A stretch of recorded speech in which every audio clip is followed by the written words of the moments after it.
Dans cette vidéo, on va analyser 4 agences que je ne connais pas personnellement, mais que j'apprécie beaucoup d'un point de vue extérieur. Et ensemble, on va aller les voir, les analyser et comprendre pourquoi je les aime bien et qu'est-ce qu'on peut en retenir pour vous aider à développer votre propre agence. Et donc, pour chacune de ces agences, ce qu'on va faire, c'est qu'on va relever leur offre. Donc, qu'est-ce qu'elles proposent concrètement? Il y a différents types de services. Quelles sont leurs forces principales? Pourquoi est-ce qu'elles sont là aujourd'hui? Pourquoi je vous en parle? Et enfin, évidemment, on va en tirer une recommandation pour vous. Alors, je tiens à vous dire que je ne connais pas personnellement ces agences, donc j'ai pas leurs chiffres et leur contexte complet. On va vraiment se bâtir cette analyse à partir de ce qu'on voit d'un point de vue externe. Ça va être assez rapide.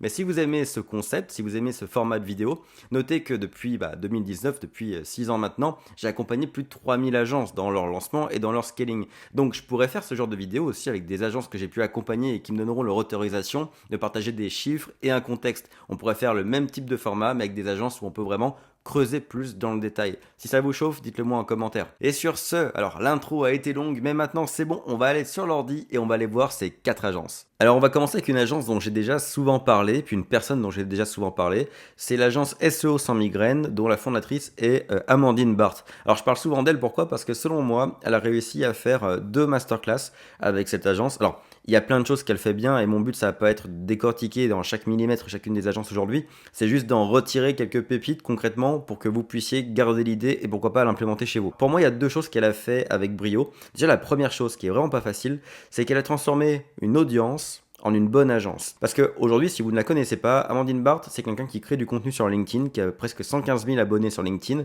sur la niche du SEO, le référencement naturel. Et honnêtement, c'est une vraie niche, hein. C'est quand même un domaine d'expertise assez pointu. Et pourtant, elle a réussi à créer une très grosse audience autour de ça, notamment grâce à du contenu qui est très varié, mais qui repose sur des piliers de contenu dont je parle souvent sur cette chaîne, qui sont donc qu'elle s'humanise, elle se montre beaucoup, elle se montre dans différents contextes, du contenu d'expertise où elle donne des conseils SEO concrets, et puis aussi du conseil en mode étude de cas, par exemple quand elle parle de Lena Situation pour illustrer des propos SEO. Donc vraiment, elle a des beaux piliers de contenu, c'est très bien exécuté, et forcément ça marche parce que sur un sujet de niche comme le SEO, elle a réussi à devenir numéro 1 en France sur le sujet, et 115 000 abonnés, c'est énorme. Mais très souvent, ce qu'on peut voir avec les gens qui ont une grosse audience, c'est qu'ils n'arrivent pas à le matérialiser en beau business, en belle agence. Et elle a réussi à le faire. Parce que de cette audience, elle a réussi un autre exploit qui est, selon moi, de se détacher à titre personnel de cette audience grâce à un personal brand qui ne repose pas seulement autour d'elle, mais autour d'un personnage qu'elle a créé qui est la petite loutre qui est là. Et ce qui fait qu'en fait, elle a fait... Alors en gros, la loutre qui est là, c'est un peu le petit personnage qu'elle a créé pour son agence et pour son contenu, qu'on voit dans tous ses posts, qu'on retrouve partout sur son site, et elle fait une tonne de jeux de mots autour de la loutre. Donc, par exemple, double ton trafic SEO avec la loutre, pas avec Amandine. Donc elle a fait une chose qui est très bien ici, c'est qu'au lieu que l'agence soit attachée à son personal brand, à sa personne, elle a réussi à créer un personnage qui prend sa place. Donc ce qui est génial, c'est que c'est un personnage fictif, donc il n'y a pas de risque non plus qu'il disparaisse ou qu'il démissionne demain. Et donc elle a réussi à transférer son personal brand au personnage et à créer tout un univers autour de ce personnage pour son agence. Donc ça c'est très très fort parce qu'un gros danger des fondateurs d'agences qui ont un gros personal brand, c'est que l'agence dépend d'eux. Elle pourrait demain revendre l'agence et la loutre à une autre agence ou à un fonds d'investissement sans aucun problème grâce à ça. Bref, je ne rentre pas dans le détail, mais ici l'idée c'est qu'elle a très bien joué son personal brand et la transformation de son audience en agence. Ça déjà c'est la première masterclass je trouve de Amandine avec cette agence. Et la deuxième, c'est qu'elle a fait quelque chose qui est très bien, c'est le downsell. Comme vous voyez sur son site web, elle propose évidemment l'accompagnement, donc le service. Elle accompagne les boîtes avec leur SEO, leur SEA, mais vous voyez aussi qu'elle propose de la formation. Et ça, c'est quelque chose que je trouve très intelligent pour une grosse agence qui a, du moins une agence qui a une grosse audience. Parce que si vous êtes suivi par 115 000 personnes, ou même moins, même par 5 000 personnes par exemple, bien sûr, là-dedans, il y en a peut-être 10-20% qui pourraient être des clients potentiels pour votre service, qui ont les moyens pour vous payer, etc. Mais vous avez aussi tout un volume de gens qui aimeraient avoir votre service, mais qui n'ont pas les moyens, qui n'ont pas le potentiel économique ou qui n'ont pas les bonnes conditions, le bon contexte pour recevoir votre service. Et le problème, c'est que si vous avez que votre service principal qui est assez cher, parce qu'évidemment, je vous conseille d'être sur des prix premium, ça bouge pas, plutôt que de ne pas faire d'argent avec ces leads, avec ces prospects, ce que vous pouvez faire, c'est faire du downsell.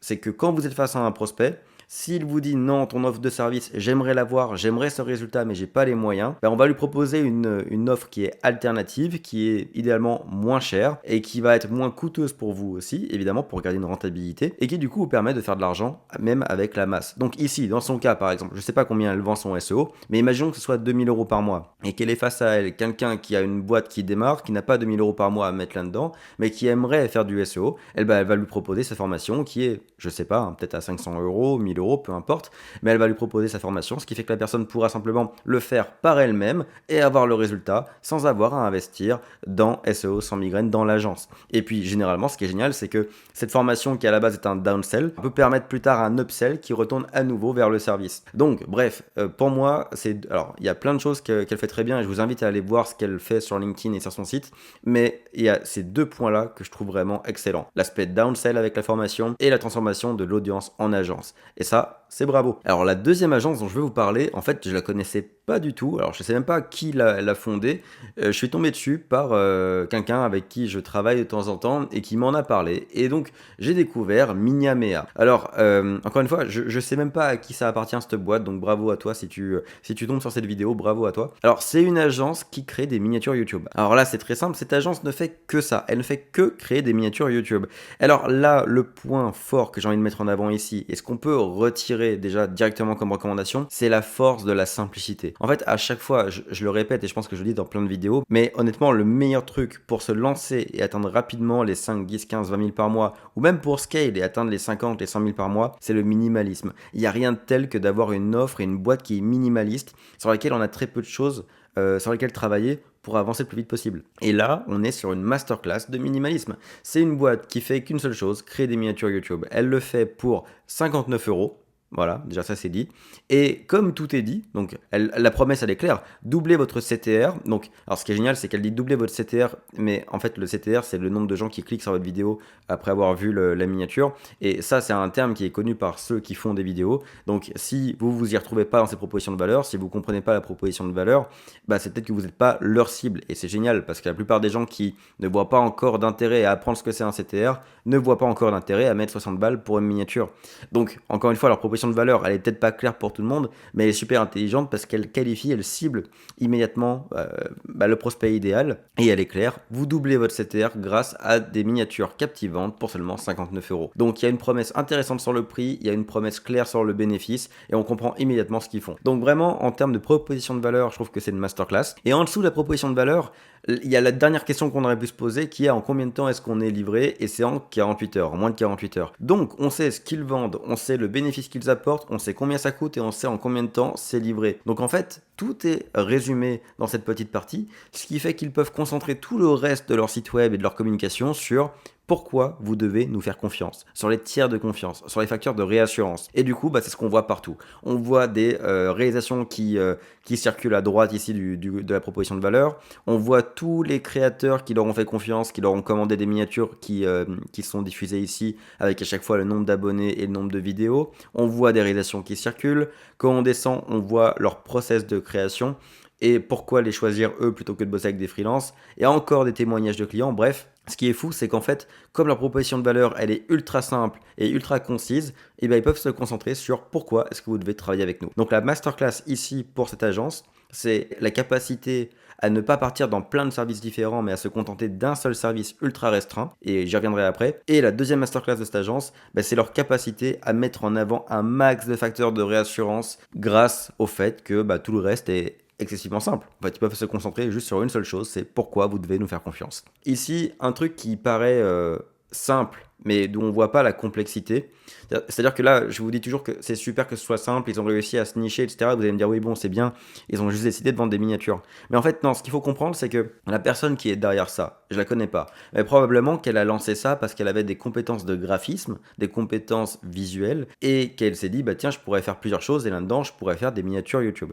Mais sa vraie force à cette personne, ça n'a pas été de juste dire, je vais vendre des miniatures, ça a été de dire, je ne vais pas vendre des logos, des images de marque, des brandings, des flyers ou je sais pas quoi d'autre. Quelqu'un qui a des compétences de graphisme, cette personne, elle pourrait tout faire. Elle pourrait vendre des présentations, elle pourrait tout vendre, tout ce qui est visuel. Elle a réussi à faire ce qui est le plus dur, qui est de dire non à 99% des opportunités sur le marché pour se concentrer sur 1% qui sont les miniatures YouTube. Elle a tout misé dessus et du coup, ça lui permet de la vendre de façon ultra efficace. Ce qu'on doit applaudir ici, oui, il y a la communication, le positionnement, mais surtout, c'est la capacité du fondateur ou de la fondatrice de l'agence à se focaliser sur un seul service dans un monde où les opportunités auraient pu être multiples pour quelqu'un qui sait faire du graphisme. Troisième agence dont je voulais vous parler aujourd'hui, je suis tombé dessus par hasard sur LinkedIn la semaine dernière et j'ai fait un post sur eux rapide d'ailleurs. Alors, je tiens à vous dire que là, c'est vraiment du pur hasard, je les connais pas, mais depuis, je suis allé voir qui sont les fondateurs, etc. Ils ont l'air super sympas, ces deux frères. Mais bref, je reviens à là où j'en étais il y a quelques jours quand je les ai découverts. Pourquoi est-ce que je les ai kiffés? Pourquoi j'ai kiffé l'agence Gemeos quand je l'ai découverte? En fait, je suis tombé dessus par hasard, comme je disais. J'ai ouvert leur site web directement et j'ai été captivé par leur proposition de valeur. Alors, leur proposition de valeur sur LinkedIn, et ce qui je pense était leur ancienne aussi sur le site web, c'était on construit les sites Webflow de tes startups préférées.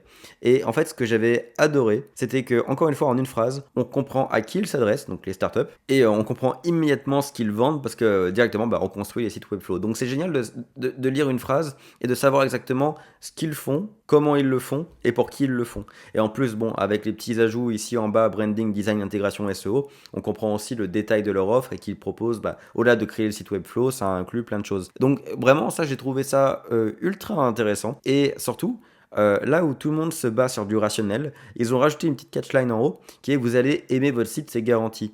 Et en fait, c'est tout bête, mais j'aime beaucoup parce qu'on oublie que la vente, c'est de l'émotionnel avant tout. Et là où la plupart des gens ont tendance à mettre du rationnel, mettre des raisons pour lesquelles on devrait acheter, etc., eux, ils se sont rappelés que la base d'un entrepreneur qui veut refaire son site web, c'est quand même qu'il a envie de kiffer son site. Il a envie d'être fier de son site. Il a envie de le montrer à son équipe et d'en être fier, le montrer à sa famille et d'en être fier.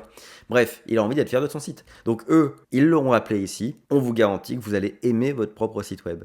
Et ça, il n'y a pas grand monde qui le fait. Donc on peut dire que c'est simple. Et oui, c'est simple.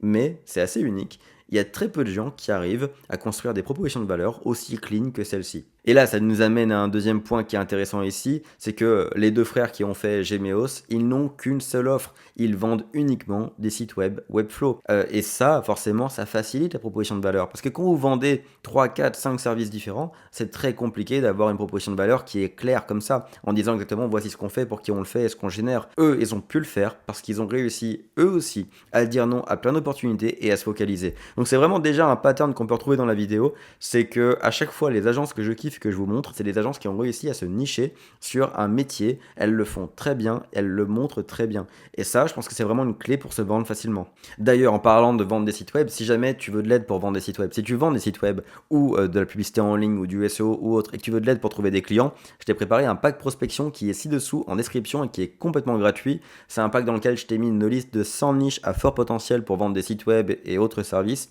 Également des outils qui t'aideront à prospecter comme un exemple d'audit, donc un document où tu peux le servir pour aller voir tes prospects. J'ai mis des exemples de messages LinkedIn que tu peux envoyer pour prospecter. Bref, il y a plein de choses qui pourront t'aider. Fonce voir ça, c'est en description, ça s'appelle le pack prospection et c'est gratuit. Bon, et pour revenir à Gemeos, vous remarquez qu'il y a encore une fois une chose qui ressemble à Mini Amea qu'on avait vu juste avant, c'est que comme leur proposition de valeur elle est super simple et que ça prend pas 3 paragraphes pour nous expliquer ce qu'ils font et pour qui ils le font, et ben ils ont pu mettre en avant les tiers de confiance. Donc dès qu'on arrive, on voit les avis Google qui apparaissent avec la note, on voit les logos des boîtes avec lesquelles ils ont travaillé et c'est des très beaux logos, hein, quand on voit Finary, Lemlist et tout, c'est des grosses boîtes, ça parle. Et vous voyez, ce qui est intéressant, c'est que comme on sait direct comment ils font leur site web et à qui ils s'adressent, eh ben, on n'a pas besoin de plus de mise en contexte avant d'arriver aux réalisations. Vous savez, souvent dans les sites d'agences de création de sites web, ce qu'on retrouve, c'est la promesse, qui on est, nos services, et puis ensuite, on va trouver des réalisations. Eux, comme ils ont ultra clarifié ce qu'ils font pour qu'ils le font directement dans le header avec leur proposition de valeur, direct on scroll, on tombe sur la réalisation et on est en contexte, on n'a pas besoin de plus que ça. Et donc pour un client qui cherche un prestataire pour lui créer un site web, ça c'est ultra efficace. Au niveau du cycle de vente, ça doit accélérer les choses, un truc de ouf. Allez, on termine avec une quatrième agence, une agence qui s'appelle Pin Ads et qui est une agence Pinterest. Alors vraiment, celle-là j'avais hâte de vous la montrer parce que je l'aime beaucoup, parce qu'elle est osée et sont positionnés sur une seule offre, un seul service, c'est d'aider les marques à se démarquer sur Pinterest. Donc elle propose techniquement la publicité Pinterest et aussi des stratégies de contenu sur Pinterest, mais c'est quand même osé de se positionner uniquement sur Pinterest parce que on va se l'admettre, aujourd'hui la plupart si demain vous devez lancer une nouvelle agence sur les ads, généralement, vous allez là où il y a du marché selon vous, qui est Meta, Google, etc. C'est ce que tout le monde fait. C'est pour ça qu'il y a autant d'agences Google et Meta. Eux se sont dit, tiens, il y a une opportunité sur Pinterest. Oui, c'est de la niche. Oui, ça parle pas à toutes les boîtes, mais ça reste un gros réseau utilisé par des millions et des millions de gens tous les jours. Et il y a des marques qui peuvent vraiment tirer leur épingle du jeu sur Pinterest et avoir des résultats. Et ils se sont positionnés là-dessus et ça, je connais pas leurs chiffres, mais tu vois que ça a marché. Et je suis convaincu qu'ils font énormément d'argent juste avec Pinterest. Donc, concrètement, ce que j'aime beaucoup chez eux, c'est encore une fois ce courage de savoir dire non, de dire non à la plupart des services pour se concentrer uniquement sur Pinterest.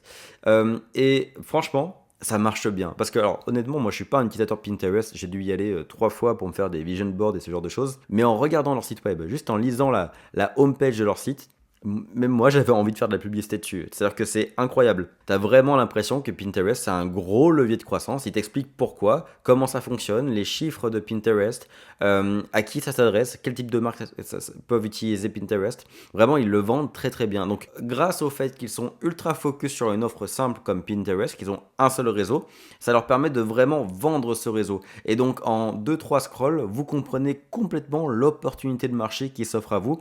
Il y a vraiment une FOMO qui se crée quand tu commences à lire leur site. Et ce qui est vraiment génial, c'est que en fait, on est dans un monde où la plupart des gens essayent d'être polyvalents. Comme je disais tout au début de la vidéo, la plupart des gens essayent de vendre un maximum de choses pour contenter un maximum de monde. Et notamment, si je remonte il y a 5-6 ans en arrière, la mode, entre guillemets, je sais pas si c'est une mode, c'est plutôt un état du marché, la mode était aux agences 360, les agences polyvalentes qui font un petit peu de tout. Parce qu'à ce moment-là, les clients voulaient un interlocuteur qui sait tout faire. Et je pense que à cause de la sophistication du marché, du fait que là, c'est de plus en plus compliqué de se démarquer et de faire sa place sur le web, et les clients commencent à vouloir bosser avec des spécialistes plutôt qu'avec des gens polyvalents. Et honnêtement, je trouve que eux, du coup, ont réussi à très bien se positionner là-dessus. Et donc forcément, en termes de démarcation face aux autres agences, c'est juste incroyable. Et ça se voit sur leur site, parce qu'il y a carrément une section qui est dédiée à ça, où ils t'expliquent pourquoi bosser avec eux va forcément mieux fonctionner qu'avec une agence 360. Donc ça me paraît évident, mais surtout, ce qui est fou, c'est que comme forcément ils sont énormes sur Pinterest, ils bossent avec Pinterest, c'est-à-dire qu'ils connaissent les équipes de Pinterest, ils sont connectés avec eux, ils ont évidemment beaucoup plus d'études de cas que la plupart des autres agences, des études de cas qui sont chiffrées, illustrées par des belles marques, etc. Et donc, si tu as une marque en France, forcément, il me semble logique de bosser avec eux plutôt qu'avec n'importe qui d'autre. Ça, c'est quelque chose que je trouve incroyable, cette capacité à se créer un océan bleu dans un océan rouge. L'océan rouge, c'est le marché compétitif. C'est là où il y a de la compétition. L'océan, il est rouge de sang parce que les gens s'entre-dévorent, c'est terrible. Et puis, dans cet océan rouge, tu as des gens comme eux qui vont créer leur propre petit océan bleu. Un océan où il n'y a quasiment pas de concurrents. Je ne sais pas combien il y a d'agences Pinterest, mais je peux vous dire qu'il doit y en avoir beaucoup moins que des agences Meta. Et du coup, c'est un petit océan bleu où la compétition est beaucoup moins rude. Et sur un marché qui est certes beaucoup plus petit, l'océan rouge il est comme ça, l'océan bleu il est peut-être comme ça, mais dans cet océan bleu, c'est l'abondance, c'est la croissance.